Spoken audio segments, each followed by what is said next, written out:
ಪ್ರತಿಭಟಿಸುವವರಿದ್ದಾರೆ. ಹಾಗೆ ಎತ್ತ ನಾರಿಯಂತು ಕೂತಂತು ರಮಂತು ಸತ್ತಾದೇವತಾ ಎನ್ನುವ ಹಾಗೆ ಎಲ್ಲಿ ಪಾತಿರತೆ ಸ್ತ್ರೀಯರನ್ನು ಪೂಜಿಸುತ್ತಾರೋ ಅಲ್ಲಿ ದೇವತೆಗಳು ನೆಲೆಸುತ್ತಾರೆ ಎನ್ನುವ ಹಾಗೆ ಆಡುವವರಿದ್ದಾರೆ. ಆಡುವ ಮಾತಿಗೂ ಹೇಳುವ ಕೃತಿಗೂ ಎಲ್ಲಿಗೆ ಸಂಬಂಧ? ಯಾಕೆ ಈ ಲೋಕವನ್ನು ಆಳುವವರು ಗಂಡಸರೇ ಆಗಿದ್ದಾರೆ. ಹಾಗಾಗಿ ಅಮ್ಮನಿಗೆ ಸ್ವಾತಂತ್ರ್ಯವಿಲ್ಲ, ಮಗನಿಗೆ ಸ್ವಾತಂತ್ರ್ಯವಿಲ್ಲ, ಹೆಂಡತಿಗೆ ಸ್ವಾತಂತ್ರ್ಯವಿಲ್ಲ. ಯಾಕೆ ಈ ಲೋಕವನ್ನು ಆಳುವವರು ಗಂಡಸರೇ ಆಗಿದ್ದಾರೆ. ಇದನ್ನೆಲ್ಲ ಪ್ರತಿಭಟಿಸುವುದಕ್ಕಾಗಿ ಸ್ತ್ರೀ ರಾಜ್ಯವನ್ನು ಕಟ್ಟಿದೆ. ಸ್ತ್ರೀ ರಾಜ್ಯವನ್ನು ಕಟ್ಟಿ ಸದೃಢವಾಗಿ ಬೆಳೆಸಿದ್ದೇನೆ. ಹಾಗಾಗಿ ಈ ರಾಜ್ಯದಲ್ಲಿ ಯಾವ ಒಂದು ಕೊರತೆಯೂ ಇಲ್ಲ. ಎಲ್ಲರೂ ಸ್ತ್ರೀಯರೇ ಆಗಿದ್ದಾರೆ. ಸ್ತ್ರೀಯರಿದ್ದರೆ ಏನನ್ನು ಮಾಡಬಹುದು ಎನ್ನುವುದಕ್ಕೆ ಈ ಸ್ಫಟಿ ಶಶಿಪ್ರಭೆ ಇಲ್ಲಿ ಕಾರಣೀಕರ್ತರಾಗಿದ್ದೇನೆ. ಹಾಗಾಗಿ ನನ್ನ ಮಂತ್ರಿಣಿಯಾರು ಬಂದಿರಾ?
ಶೂರೆಯಾಗಿದ್ದಾಳೆ, ಗಂಭೀರೆಯಾಗಿದ್ದಾಳೆ.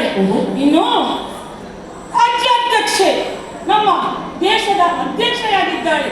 ಅವಳು ಕೂಡ ರಾಜಕೀಯ ಶಾಸ್ತ್ರದಲ್ಲಿ ಪರಿಣತಿಯನ್ನು ಹೊಂದಿದ್ದಾಳೆ. ಇವತ್ತಿನ ಕಾಲಮಾನಕ್ಕೆ ಯಾವ ರೀತಿಯ ಸೇನಾಪಡೆಗಳು ಬೇಕು ಅದೆಲ್ಲವೂ ನಮ್ಮಲ್ಲಿದೆ.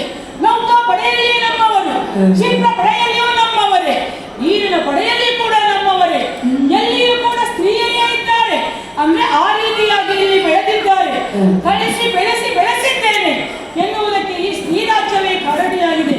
ಇನ್ನು ನಮ್ಮ ಸೇನೆಯಲ್ಲಿ ನೋಡಿದ್ರೆ ಎಲ್ಲಾ ಪ್ರಾಣಿಗಳು ಕೂಡ ಹೆಣ್ಣೆ, ಬೇರೆ ಬೇರೆ ವರ್ಗದ ಜಿಂಕೆಗಳು, ಬೇರೆ ಬೇರೆ ವರ್ಗದ ಕುದುರೆಗಳು, ಬೇರೆ ಬೇರೆ ಬಣ್ಣದ ಕುದುರೆಗಳು, ಹೆಣ್ಣಾನೆಗಳ ಸಂಖ್ಯೆ ಅಧಿಕವಾಗಿದೆ. ಹಾಗಾಗಿ ಎಲ್ಲಿ ವೈರಿಗಳು ಕಂಡರೂ ಕೂಡ ಅವರ ಎದೆಯಲ್ಲಿ ನಡುಕು ಬರಿಸುವಂತ ಧೈರ್ಯಶಾಲಿಗಳಾಗಿದ್ದಾರೆ ನಮ್ಮ ಸೇನಾಧ್ಯಕ್ಷರು, ಮಂತ್ರಿಣಿಯರು. ಹಾಗಾಗಿ ಯಾರ ಭಯವೂ ಇಲ್ಲ, ಯಾವ ಹೆದರಿಕೆಯೂ ಇಲ್ಲ. ಯಾಕೆ ಬಲ್ಲಿರ, ಯಾರನ್ನು ಒಲಿಸಿಕೊಂಡಿದ್ದೇವೆ ನಾವು? ಕಾಳಿಕಾ ಮಾತೆಯನ್ನು ಒಲಿಸಿಕೊಂಡವರು. ಯಾಕೆ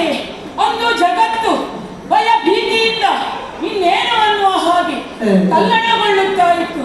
ಅಂದು ಕಾಳಿಕಾ ಮಾತೆ ಆ ಚಂಡಮುಂಡರನ್ನು ಮರ್ದಿಸಿ ಈ ಲೋಕಕ್ಕೆ ಧರ್ಮವನ್ನು ಸ್ಥಾಪನೆ ಮಾಡಿದ್ದಾಳೆ. ಅವಳೇ ನಮಗೆ ಸ್ಫೂರ್ತಿಯಾಗಿದ್ದಾಳೆ. ಹಾಗಾಗಿ ಅವಳನ್ನೇ ಒಲಿಸಿಕೊಂಡಿದ್ದೇವೆ. ಅವಳನ್ನು ತಪಸ್ಸಿನಿಂದ ಒಲಿಸಿಕೊಂಡು ವರವನ್ನು ಅಪೇಕ್ಷಿಸಿದ್ದೇವೆ. ಅಮ್ಮ ಅದಕ್ಕೆ ತಥಾಸ್ತು ಅಂದಿದ್ದಾಳೆ. ಪುರುಷರಿಂದ ನಮಗೆ ಸೋಲಿಲ್ಲ. ಅಮ್ಮ, ಏನು ದುಷ್ಟರ ಕಾಟವಾದರೆ ನಾವೇನು ಮಾಡಬೇಕು ಎನ್ನುವುದಕ್ಕಾಗಿ ಅಮ್ಮ ಅಂಜನಸ್ತ್ರವನ್ನು ವರಹ ಮಾಲಿಕೆಯನ್ನು ಇಟ್ಟಿದ್ದಾಳೆ.